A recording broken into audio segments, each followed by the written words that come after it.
Hay sitios, ¿verdad?, que parecen sacados más de la imaginación que de la realidad, lugares envueltos en un halo de misterio. Pues bien, uno de esos lugares es Las Urdes, una comarca española que durante siglos ha sido prácticamente un sinónimo de leyenda. Pero a ver, ¿qué hay de cierto y qué de mito en todo esto? Venga, vamos a descubrirlo juntos. Esta cita, la verdad, lo clava. Captura a la perfección la esencia de lo que vamos a desgranar hoy. Porque esto no va solo de un lugar en el mapa. Va de un cruce de caminos entre una naturaleza brutal, una historia profundísima y una cultura que, simplemente, se niega a ser olvidada. Para entender cómo son las Urdes a día de hoy, lo primero es desmontar la imagen que se creó de ellas en el pasado. Así que vamos a empezar por su famosa, y un poco injusta, leyenda negra. Se hablaba de un lugar anclado en el tiempo, habitado por gente, digamos que ruda, totalmente aislada del progreso. Una imagen que caló, y caló muy hondo, no solo en España, sino en todo el mundo. Es que, claro, su propio aislamiento geográfico ayudó a alimentar ese estereotipo de tierra casi mítica, salvaje. Y aquí el cine tuvo un poder tremendo. La película de Buñuel, con ese realismo tan crudo, se convirtió en la referencia sobre la comarca. Mostraba una pobreza tan extrema que para muchísima gente esa pasó a ser la única verdad sobre las Urdes. Congeló su imagen en el tiempo, literalmente. Y aquí es donde la cosa se pone interesante. ¿Y si esa imagen de miseria y olvido, que sí, que tuvo una base real en un momento muy concreto, en realidad estuviera ocultando una historia mucho más rica, mucho más antigua? ¿Y si no estuviéramos viendo el cuadro completo? Venga, pues vamos a cambiar el chip.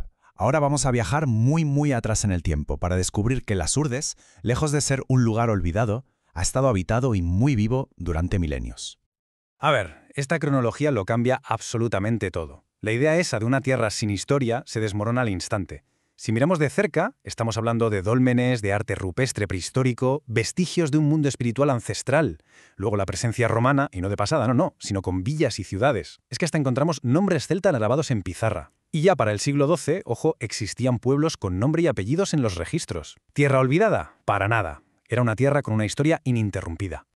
Y si la historia es profunda, la cultura es todavía más vibrante. La leyenda negra pasó por alto, por completo, las riquísimas tradiciones que de verdad definen el alma del pueblo urdano. Vamos a ver algunas. Fijaos bien en esta imagen. Esto es puro ADN urdano. Las casas de pizarra no son simples viviendas, ¿qué va? Son una extensión del paisaje. Se fusionan con las montañas y nos cuentan una forma de vida perfectamente adaptada al entorno. Una técnica de construcción que podría tener raíces celtas, muy parecida a las payozas del noroeste.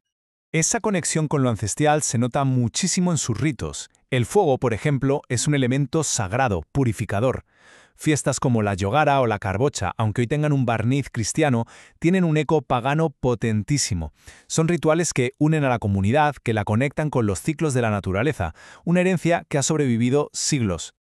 En cualquier fiesta urdana que se precie, hay un sonido que nunca falta, el del tamborilero. Y no es un músico cualquiera, es el guardián de la memoria sonora de la comarca. Una figura clave que, con su flauta y su tamboril, pone banda sonora a la vida de la gente, desde una boda hasta una romería. Y lo más fascinante es que esta tradición tiene nombres y apellidos. Gente como el Farra o el tío Mingo Rubio no son figuras del pasado, son maestros que a día de hoy siguen enseñando y tocando. Y así se aseguran de que esta música, que es el verdadero latido de las Urdes, no se apague nunca. Bueno, y ahora vamos a detenernos en un personaje que parece sacado directamente de una leyenda, pero que es muy real. Un hombre que es la personificación de esa mezcla de sabiduría antigua y vida moderna que define a las Urdes hoy. Se llama Amador Rubio, aunque todo el mundo le conoce como Crecepelos. Y es mucho más que un curandero. Es un estudioso de la botánica antigua, un alquimista que prepara sus remedios en una pila de granito y que ha llevado el nombre de las Urdes por todo el mundo gracias a sus lociones. Y su historia personal está conectada de forma directa con el paisaje más místico de la comarca. Él sube a lugares sagrados como la Sierra de Dios Padre para, según dice él mismo, recargarse con la energía de la tierra. Cree que esa energía es una parte fundamental de sus remedios. Su proceso es una mezcla alucinante de ciencia y ritual. Por un lado, investiga en textos antiguos, por otro, experimenta de forma empírica, y su primer conejillo de Indias fue la mula de la familia. Y luego añade un componente que no se puede medir en un laboratorio, su propia energía. Es alquimia en estado puro, vamos. Y aquí está la clave de todo el asunto. Para Amador, su remedio no es solo una fórmula química que se pueda producir en serie en una fábrica. La mitad de su poder, según él, viene de algo intangible, La energía, la intención, el poder de la persona que lo crea. Es la prueba definitiva de que la magia de las Urdes, su esencia, no se puede industrializar. Y esta historia nos lleva directamente a la recta final.